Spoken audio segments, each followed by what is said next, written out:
شاعر او کتاب خپرونه ده د پیاوړي لیکوال پښین لخوا موږ یې تاسو ته هر اتوار وړاندې کوو.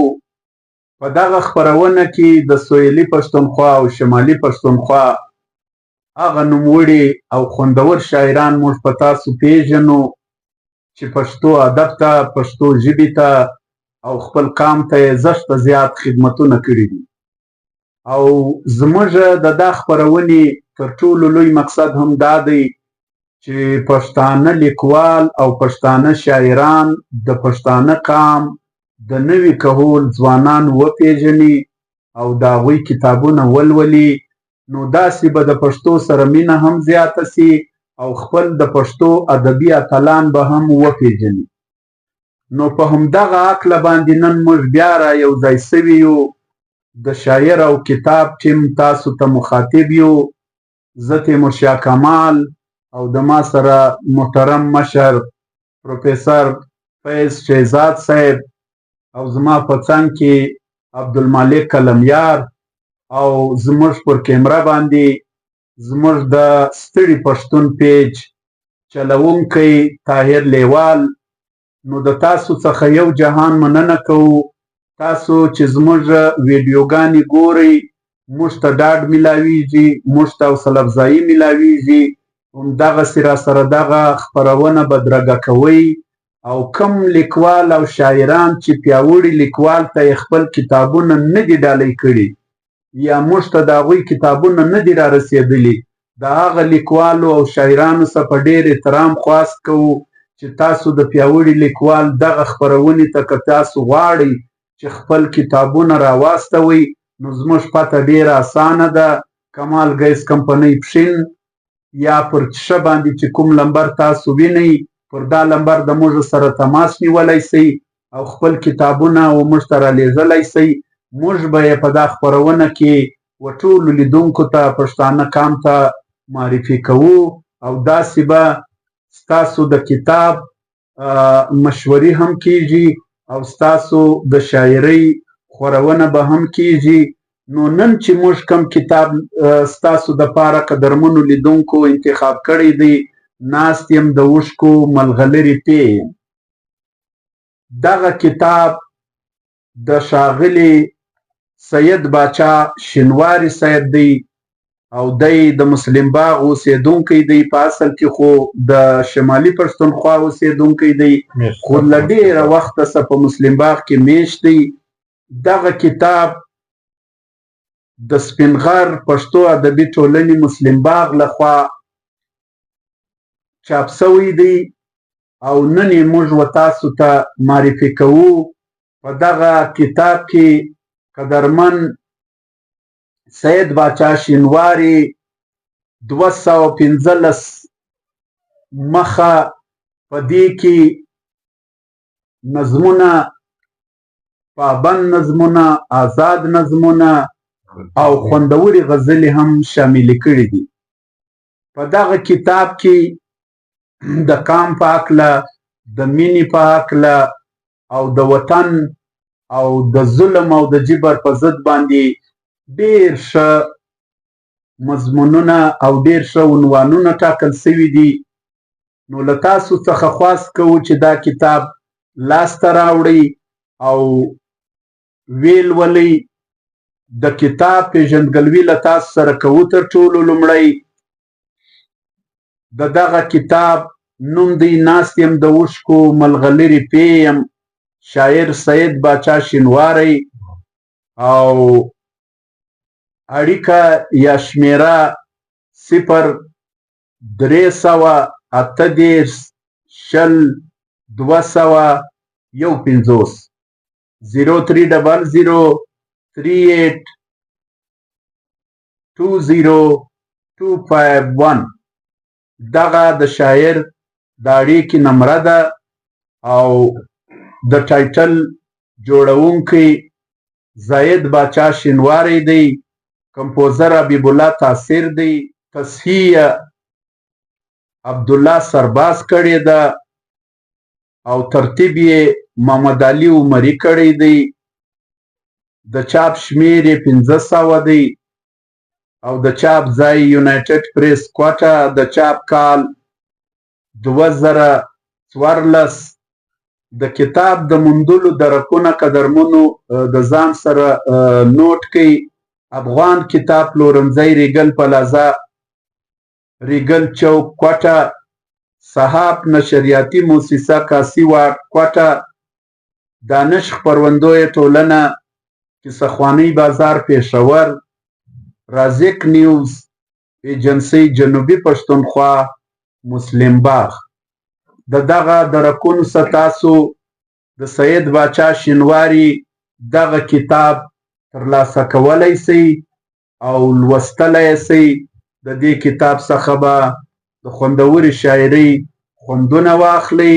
نو زه اوس راځمه د شهزاد صاحب په خوا باندې چې شهزاد صاحب د سید باچا شینواری چې زموږ پښین ته د مشاعرو لپاره هم په وار وار باندې راغلی دی او مشر شاعر دی، خوندور شاعر دی.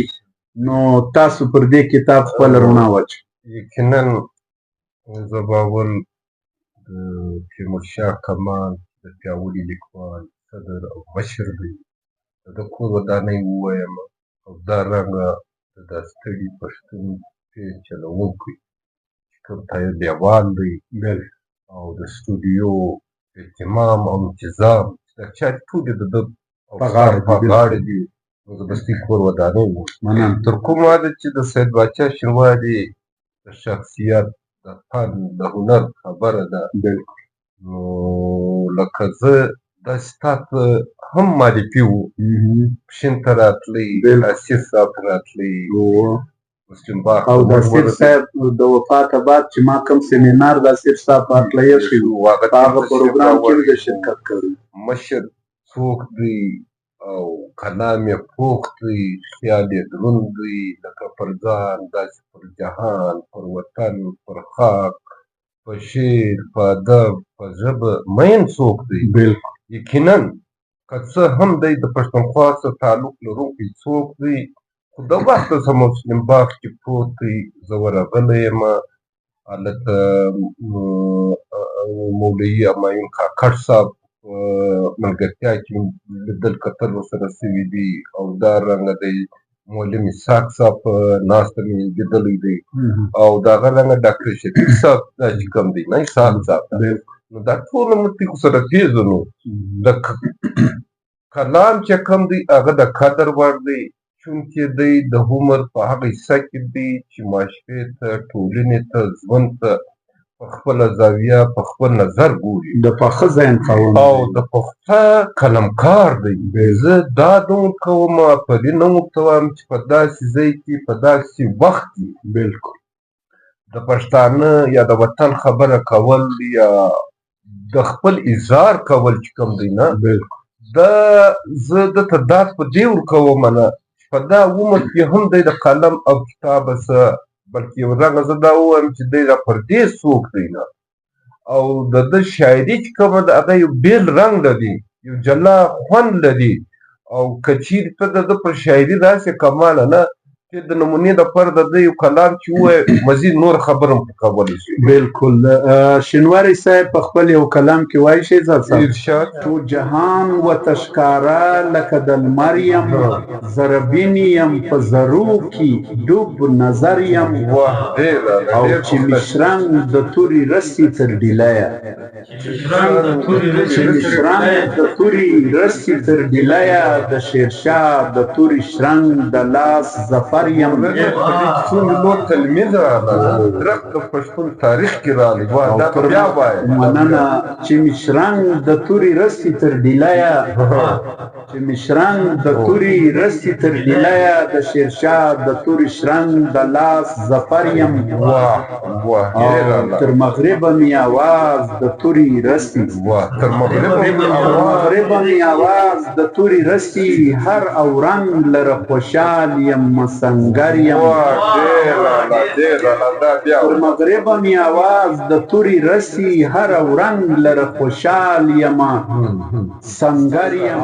پښتنواله مې ګاڼه ده د نیکونو، پښتنواله مې ګاڼله د نیکونو په پښتو چې وي ښایسته هغه زیور یم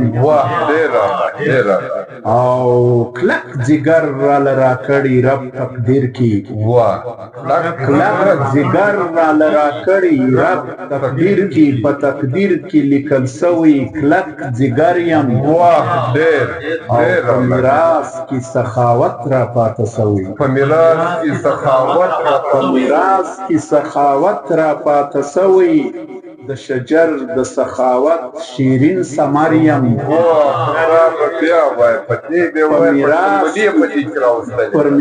په میراث کې سخاوت را پاته سوی د شجر د سخاوت شیرین ثمر یم او خو افسوس چې یو نفاق بې وسه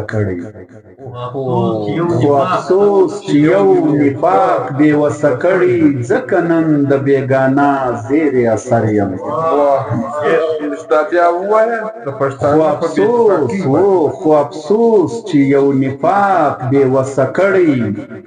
خو افسوس چې یو نفاق بې وسه کړی ځکه نن د بېګانه زیرې اثر یم او غوڅوي چې مې تنه مدام له سره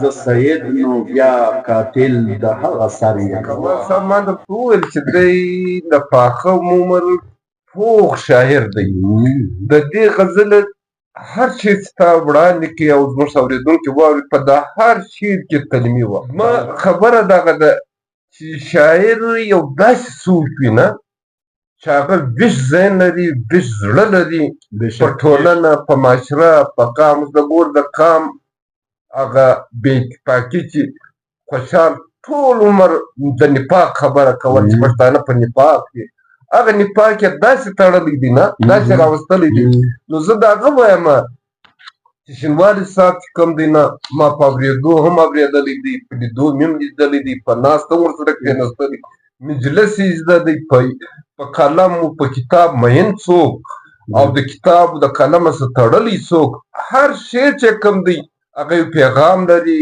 هغه یو تلمین لري هغه ځان ته خپل یو پیش منظر لري نو زه غواړم چې زما د خبرو څخه زیات ته د دې یو بل کلام اورېدونکي ته لیدونکو ته کښېږدې مزید به بیا خبره دی په بل شعر کې وایي ستا له غمه زه هر وخت خمار ګرځم ستا له غمه زه هر وخت خمار ګرځم په درشل د بیلتانه کې بیمار ګرځم وان هجران درد و فراق مگر د شاعري عنوان د سرو شونډو څکه راکړه ګنې مرمه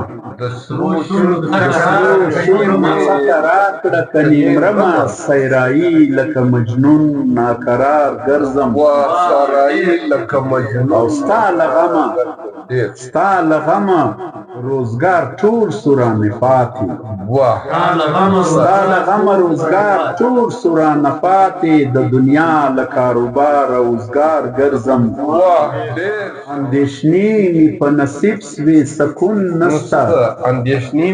اندېښنې مې په نصیب سوې سکون نسته مخ لړلې په تراب او غبار ګرځم اننګي مې تل لانده په اوښکو تر وي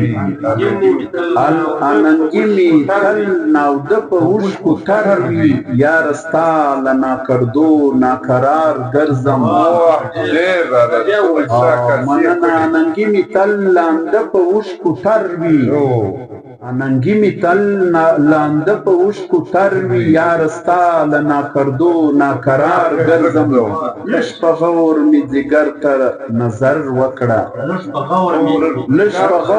مې ځیګر ته نظر وکړه په تهمت کې تل د کلي دیار ګرځم او د بیلتون په زولنو کې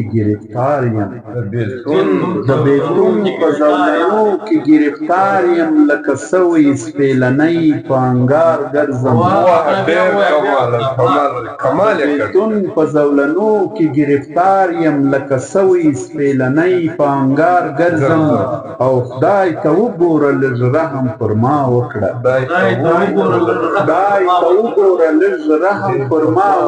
ستا د لاسه زه سید انګار ګرځم. نو د یو شاعر هر ادب د هر شاعر په شاعري کې فراق او هجر چې کوم دی هغه د ده عنوان دی او د یې ترجمان وي. دا د قلبي د واردات سره سره دا د ټولنې د قلبي وارداتو خبره کوي. دی ما د ترجمان دی، ځان موضوع کې خبره ستا د کوي، زما د کوي، د چا دی کوي. د شاعر کمال هم دغه دی نه چې اظهار د ده وي، بیان د بل وي، عکاسي د نور داسې ذهن، داسې زړه، داسې وجود نسته چې هغه دې د قراره څه بېقراري ونه لري. نو قرار خو د هر چا د ورک دی نه، هغه قرار هغه بېقراري چې کومه ده نه، هغه د شاعر بنیاد په ژبه یا په شعر یا په خیال خپل اظهار خپل ترجماني د نورو قلبو کوي، د نورو زړو کوي. او ما په ابتدا کې ویلي وو چې دا زموږ مشر شاعر دی، پخته شاعر دی او د ده نظر چې دی تر ما تر چا لږ په ټولنه په قلبي وارداتو زیات دی. نو ته یو بل کلام دغه د مخ نه پلو لرې کړه چې یو مخې رڼا راشي، او پروا د خلکو مه کړه رقیبان دي په غوغا شي. د مخ نه پلو لرې کړه چې یو مخې رڼا راشي، پروا د خلکو مه کړه رقیبان دي په غوغا شي. دعا به کړم الله ته دشمنان دي مردباد وي، دعا به کړم الله ته دشمنان دي مردباد وي. الله به ننګومه که زما په دم دعا شي، او دعا به کړم الله ته دشمنان دي مردباد وي. دعا به کړم الله ته دشمنان دي مردباد وي. الله به ننګومه که زما په دم دعا شي. په شپه ورځ به ژاړم درپسې یاره شیرینه، په شپه ورځ به ژاړم درپسې یاره شیرینه. تل ستا له غمه ژاړم تسلي مې په ژړا شي. مین یم معشوقو وي سرګردان د یار له غمه، همیش وي غم ځپلی کله کله په خندا شي. او له کور کلي نه تشتم خیال مې تا سره لوبیږي، له کور کلي نه تشتم خیال مې تا سره لوبیږي. لیواله غوندې ګرځم ګزاره مې له کوره کلي تشتم خیال مې تا سره لوبیږي، له کوره کلي تشتم خیال مې تا سره لوبیږي. لیواله غوندې ګرځم ګزاره مې په بیدیا شي. او زه خلکو پورې خاندم خلک ما پورې خندا کړه، خلکو پورې خاندم خلک ما پورې خندا کړه. زه هم ناڅاپه خاندم چې نور خلک په خندا شي. مننه. زه خلکو پورې خاندم خلک ما پورې خندا کړه. زه هم ناڅاپه خاندم چې نور خلک په خندا شي. هجران او جدایي راته لمبې او سرنګار دی، هجران او جدایي راته لمبې او سرنګار دی. تسکین مې ستا دیدار او ستا د لبو په مسکا شي.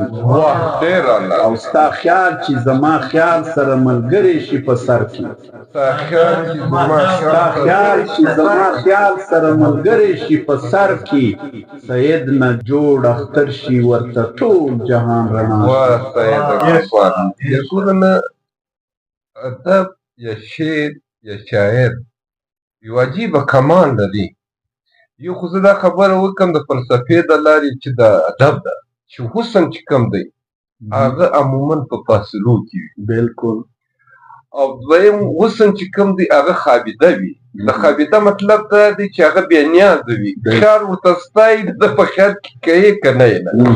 دغه عکاسي د سید باچا چې کومه ده نه په داسې عجیب اندازه کړې ده چې ما لکه مخکې چې وویلې نه، خپله خبره خو بې یقینن وي، خبره بیرته زما او ستا کوي.